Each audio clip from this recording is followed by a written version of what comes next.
Thank you. Tom, I agree. You and Engel, I mean, everybody should work on stories that look like they're worth looking into, and we should continue to do so. And when you can triple source it and you have evidence, then you have a story. Right now, there's no story here.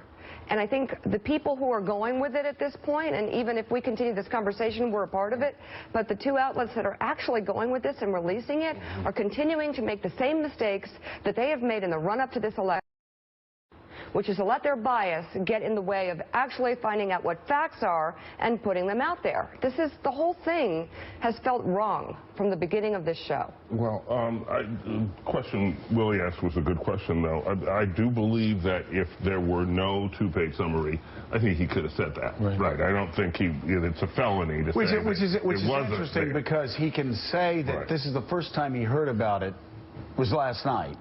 First time he knew about any of this was last night. He also said he was there in the meeting.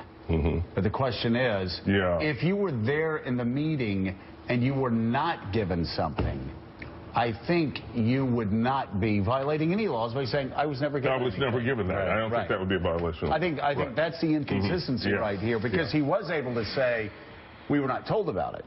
But he did not say, I never read it. He left open the possibility there was a two-page distillation of something. It didn't have a lot of this information in it that was presented. He left that open. We don't know. This was around in a tertiary way for so long. It's hard for me to believe that the Trump campaign had not heard these stories.